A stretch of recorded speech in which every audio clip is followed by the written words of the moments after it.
everybody. Welcome to the first ever episode of the Advance Podcast. Today, I am joined by the always lovely Kacey Cedarstrom. Oh, thank you. And the always classy Alana Floyd. How y'all doing today?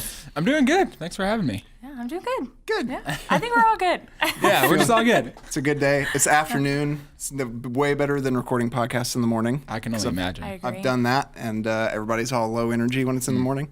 So to sort of kick things off talking about this, I was wondering whenever it comes to your friends, like your inner circle, your squad, your tribe, whatever you want to call it. All of the above. All of the above. Right.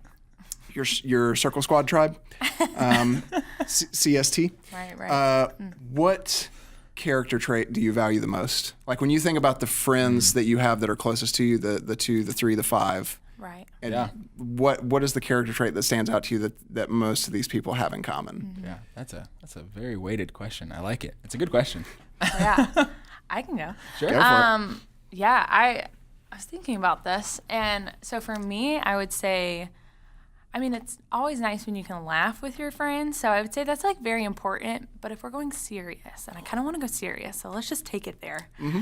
I would say they need empathy. Like that's probably my biggest thing with friends is good word. if they don't understand who I am or how I'm feeling or try to like be Identify. identify, then I'm like, I don't know how to connect with a person who doesn't really have much empathy. Is this why we're not very good friends? I think we're great friends because we learn from each other. I agree. Exactly. I have a hard time identifying with other human beings. Right. Hey, no. It's okay, Joe. Well, to clarify your other thing, you said you want to laugh.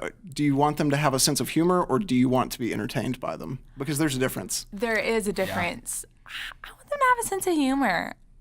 I want both and. Okay, that's fair. Like, if they have a sense of humor, then they're easily entertained by the things I might say. But then in turn, I also have that same sense of humor because I would mimic you and say that I would like to just have fun with people that I'm hanging out with. Like at the end of the day, we're hanging out to build each other up. Yes, but also just have fun. Do you ever have somebody who they're like, they seem to really have a good sense of humor, but then you watch the stuff that they think is funny, and you're like, oh my gosh. Am I missing something? Am I not getting the joke? Absolutely. It makes you kind of rethink, like, how did we connect? Yeah. Like, kind of like, I'm sorry, but to be honest, it's like, wow, we were connecting so good, and then you thought this was funny? Like, I can't. Rough. I get secondhand embarrassment really easily, and there are few things that bother me more than when somebody's like, I want to show you this video. It's really, really funny. Right. Yes. And it's like 4 minutes, so that's it's not 30 seconds. That's an investment. Uh-huh.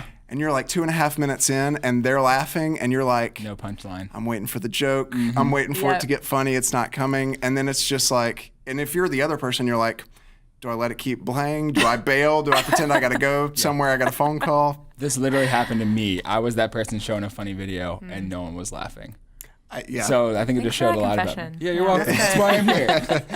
So I can empathize with that person. I just don't share videos a lot with people unless it's like 30 seconds because that's not a lot of risk. Yeah. I'm like, it's 4.5 minutes.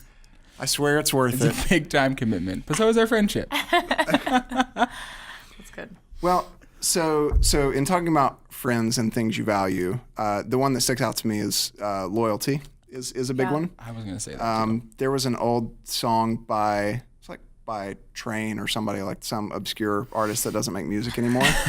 And he says something about your best friend sticking up for you even whenever they know you're wrong. Yeah. I'm like, yes, that's what I'm looking for in a friend. Yeah, absolutely. And I think whenever you have that, I mean, it's essentially it's based in loyalty, and I think that is why it's easy to hold grudges. Yeah. Whenever you feel like somebody has wronged you, who you would call a friend, because you're like, you broke this like unspoken code or bond or whatever it is that we have. Trust. Was there ever a time that you can remember specifically that you didn't realize it, but you were holding a grudge? Like all of a sudden you have this thing, you're like, Yep. Oh, I'm way more angry about Right, this like, than I thought I was. I'm upset and didn't Yeah. even realize. Anything Yeah. instantly come to mind? Absolutely. May I? Okay, Yeah. thank Yeah. you. You may. So it was, thank you, Elena. It was middle school, and me and this one guy, who's now my best friend, to help you with the context. Okay. We both liked the same girl. Yeah. Instant fun, instant Yeah. chaos, right? And so, like, the three of us had PE together, which is always great because guys are going to show Yep. off our stuff as best Yeah. we can as middle schoolers. Everybody's got to run the fastest and lift the most and jump the highest. And he jumped higher, ran faster, and lifted more than I did. Yeah. It's not looking too good for And for that's young how it turned. Kacey. Yeah, young Casey did lose that battle. He ended up going out with her for like a few months, maybe. It wasn't anything too serious. Right. But middle school, it's like forever, basically. Yeah. This was actually a hard one because I think sometimes it's hard to like become aware of these grudges because you just really don't Yep. want to think Yeah. you're that kind of person that does it. So when I was thinking about it, I actually had one fairly recently. This morning? No, yes, right now. But it was actually like when I moved back to Charlotte. So this was like 2 years ago. I was like trying to make friends. I was like excited to, I didn't know too many people. And I was talking with this girl who I knew through another friend, and we connected really well. I was like, we need to be BFFs. Like, this is going to be great. And so we're like, let's meet at a coffee shop and like, let's just hang out and get to know each other. So I was pumped and I was so excited. And we get there, and I remember talking with her before this happened, and she was telling me about this guy who, like, she thought they were going to date, and then they didn't, and she was heartbroken by it. And so this guy was, like, on her brain all the time, right? Well, we get to this coffee shop. 5 minutes later, that guy comes in, and I'm like, oh, something's about to go down. No way. And then, long story short, we literally talked for 5 minutes, me and her, and then she wanted to go hang out with this guy. As you do. Yeah. And all of his friends. And No I thought, argument here. we're just going to say, hey, it's going to be great. Like, No. it's going to be fine. The whole time we hung out with them, and it was like I wasn't even there. And so from then on, I was like, we're You not don't like her. friends. Like, I don't know. Like, I'm sorry. I know that this was a big deal to you, but like, you can't just like act like I'm not here anymore. Yep. So I held a grudge, When and we didn't hang out again. when the guy walked in, was there any doubt in your mind about where that story was going? Oh, no, not at all. Right, yeah. Not at all. Yeah. So I think I didn't realize I was holding a grudge until like a few months later when she had kind of texted me to hang out again, and I like didn't realize how many times I had like kind of blown her off. Yeah. And then it kind of hit me like, oh, I'm like still upset about Yeah. this. Did you ask if the guy was going to join you? No. Not at all. He was my 10th or maybe 11th grade English teacher, and he was a really cool guy, and he just went on rants sometimes. And he was like, man, I hear all the time people talking about being frustrated with their friends for like one person starts dating and then they ditch the group.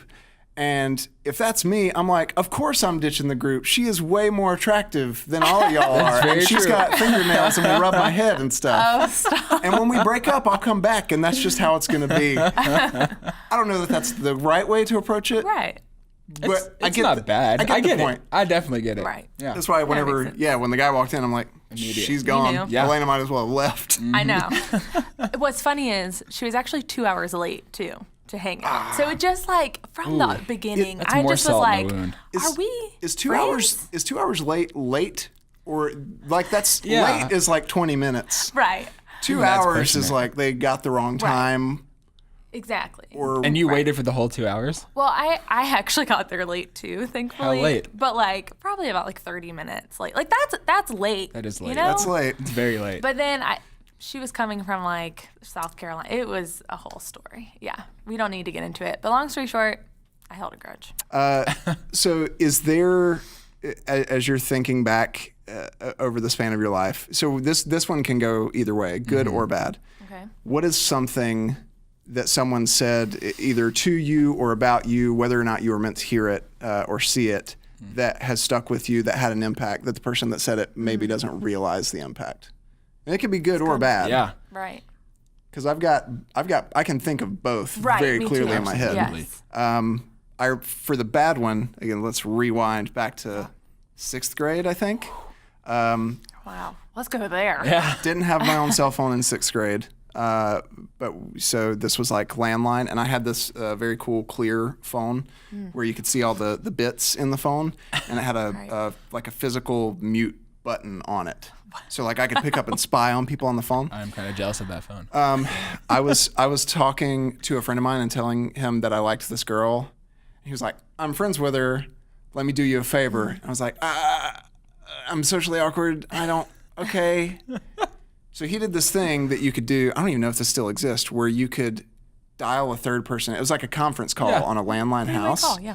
He was like, "You just mute the phone, and I'll talk to her, and that way you'll have like a Mean one-up." Girls? Like I that's feel what like it's totally Mean Girls. Remember Well, that this scene? was Yep. before Mean Girls. Well, Mean Boys. yeah, Mean Boys. I don't know what year Mean Girls came out, but I don't think it was out when I was in 6th grade. No, it was not. And I don't remember specifically what was said, but I remember he told the girl that I liked her and was interested in dating her. And whatever she said, I was crushed. And I was like, I can't hang up the phone because she'll hear it click.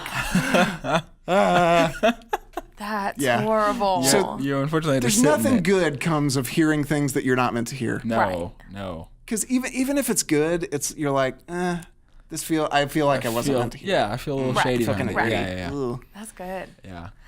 Yeah, you go. Okay, cool. I feel like Yeah, you. for me, so this will go back to when I was in college. I was working at this camp up in Boston. It was called like a KOA, like a Boston? Boston, yeah, Yeah. yeah, Cape Cod area. And it was like an RV, like trailers would like come in and stay, and so I was like helping out Love there. that. Right? And I was just there helping out. We had this person who was in charge of us, of the group that I went with, who was basically like the program director, for lack of better words. Okay. And we had like the actual manager in charge of everything. And the guy that was in charge of our small group, the program director, was not very good. Like not good at his job or not a nice Correct. guy? No, he was a nice guy. He wasn't good at his job. I can say Good that. human or just a bad employee? Bad manager. And so there were times I pick up the slack for what he did or did not do. And so then the manager, like, I ended up leaving a little early. Things happened. Was not happy there because of the guy in charge and the big guy in charge. And so I was like, hey, I just want to let you know, like, I'm not happy here. And I was like, I feel like I learned a lot on how to become a leader by watching you guys, trying to be nice as I exited, you know? Right. And he was like, oh, yeah, you're not a leader. Yeah. And I was just like, wait, I'm sorry. What? Oh my god. Yeah, that literally like shot right to the heart. Oh. Yeah, it hurt a lot. Yeah, because I was like, you don't know the things I did to like help this guy. Wow. Was he like angry at the time and just saying something to hurt you, or was he like trying to put you in your place? I don't really know. He was also from like that area, so Well, yeah. Northerners, which I can't say too much. Typically a 'cause little I'm- more open. Yeah, that's a great Or word to put it. direct Yeah, would be yeah, the yeah. word. But I was still just like, I picked up the slack on this guy multiple times that you never really saw. So thank you for this opportunity. And I bowed out gracefully. Well, so that's another grudge I had. If I'm gonna go back to the That's like a previous stab question, to the heart. Yeah. it was. That's rough. There are two ways to learn how to be good at something, and that's to watch somebody really good, and that's to watch somebody really bad. And I watched Right. someone really bad. And like, there's nothing worse than somebody who's really bad at something and that they don't realize it when they Yeah. think they're good. That's Yeah, that's exactly how I felt walking away. I was like, I learned a lot on how to be a leader because you guys aren't that good at leaders. Right. So thank you for teaching me on accident. I didn't say all of that. It went through my head. Yes, of course. Well, it's funny that you say that because mine was kind of the opposite story of that. So, not to like put yours down in Thank any you. way, I'm just gonna stay but down to here. say, okay, here's one she part actually of the story. was a good leader. Thank you. But it was in high school. I had started going back to church, and I jumped into this youth group, and I like did not know who I was. I didn't know what I was good at, all this stuff. And the youth pastor, just like after a while, he told me, he was like, "You are a leader," which is funny that. This is why it's funny. Thanks. But he was like, "You're a leader. This is what I see in you. This is like," and then he didn't stop there. It was like, "I want to give you some responsibilities so that you can like step into this because what I see in you." And so I stepped into it. It was the first time I ever felt like, "Oh, I am a leader. Like this is who I am." And then it was literally my senior year of high school. He says, "Alana, you're going to be in student ministry one day." And I said, no, I am not going to be in student ministry. I'm going to be a special education teacher. I already had my life like planned out. Sure. And he was like, all right, we'll As see. you do in high school. As you do. Right, as you do. And I was like, okay. Like, I was like, student ministry is really hard. And like, I saw all the behind the scenes work and was like, am I ready for this? Like, I don't know. Well, then years later, and now I'm here.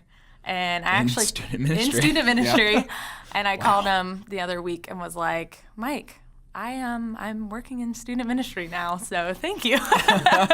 And it's just really cool to see that that one thing that he said honestly really changed my life and like put me in a position to step into what God has called me to do. So that was really cool. So I think this would be a good last question to kind of round it up.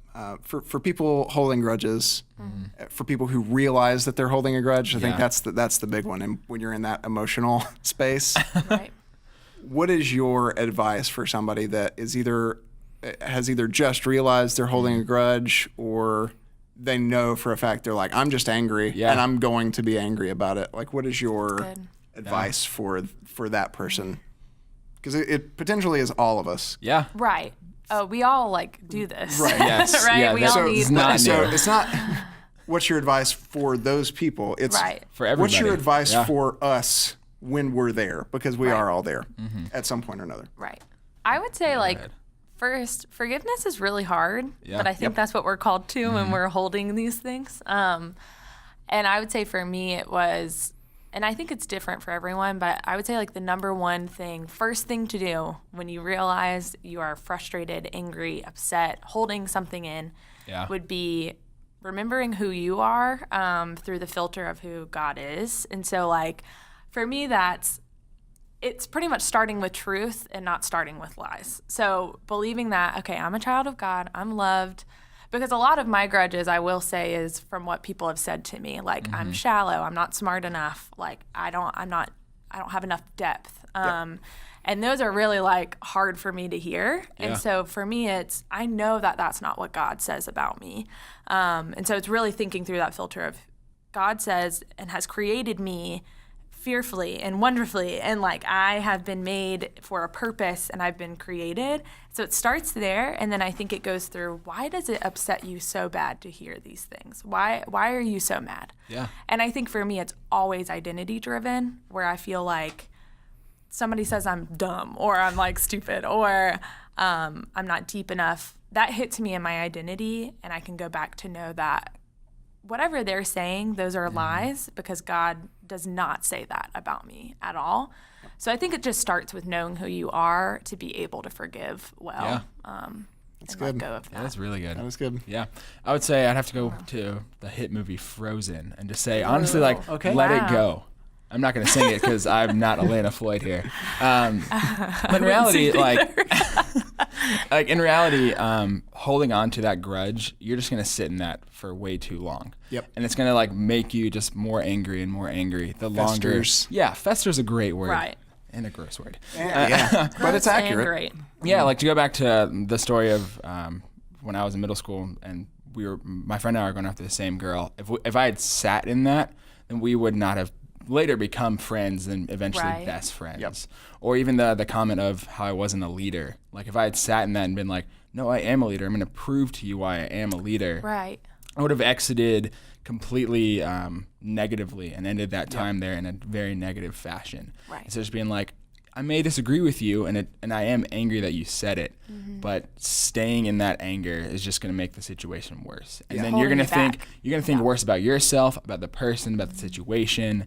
And letting it go, honestly, is just the best thing you can do. You can't live life with a clenched fist. You got to live with an open hand. Yeah. And I think you hit on something too, because when you don't let it go, and even sometimes when you do, when you go back to being angry or even later frustrated with yourself, I am sure that at least once or twice when you were frustrated with yourself, you thought back to that guy saying, you're not a leader. Yeah. And you've got to stop yourself from doing that. Absolutely. Because it's just like, that's good. It's dangerous. Yeah. Because you all of a sudden you're remembering every negative thing that anybody has ever said about you, and you're like, they're all right. Yeah. It opens that vault. Yeah.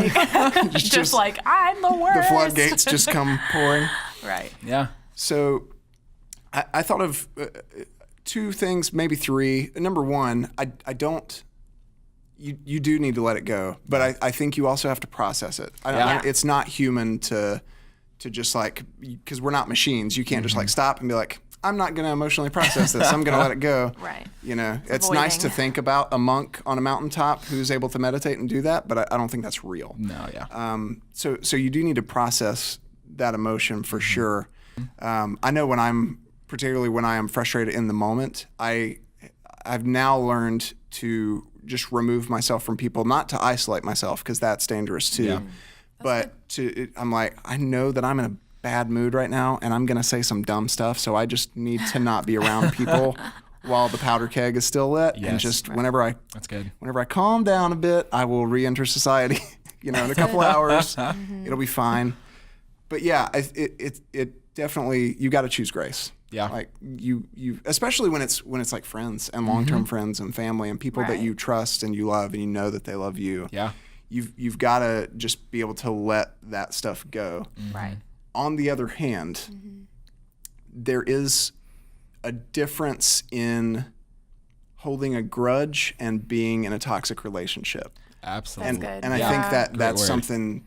I think that's something that a lot of people miss is, they hear that whole Jesus saying to forgive them 7 times 70, and they keep being wronged. But if you're in a toxic relationship or an abusive relationship, God doesn't call you to stay in that. Absolutely. God wants you to be in healthy relationships, and so there are some times when they're just toxic people, and the best thing, even though it feels wrong, is to not have them in your life. And this does not mean, Mom told me to do that again. They yelled at me about having a dirty room. But if you have somebody who is again and again and again, who is just like insulting, verbally abusive, or a friend that just keeps breaking your trust, anything like that. Yeah. Right. I mean, it is okay. You are called to love everyone, but you're not called to be friends with everyone. Yeah. Right. That's a good word. Which again is like it's a hard line. It's a hard, thin line to walk, but I just don't want anybody to hear like, oh, you just need to forgive anything that's ever always done. I mean, you do need to forgive anything that's always done to you, but you don't have to keep letting yourself get back into that. Forgiveness and trust. Yeah. It's like there's a difference. You can forgive somebody and not trust them with the same, responsibilities again. Right. Yeah. So that's good. That is good. That's really good. Well, friends, thanks for sitting down with me for of this. course. Yeah. This was Thank you. fun. Yeah, thank you for having us. Yeah. We should do this again soon. Let's do it again soon. Right. And as for everybody watching, make sure you like, share, and subscribe. And we can't wait to see you at the best place to be on a Sunday.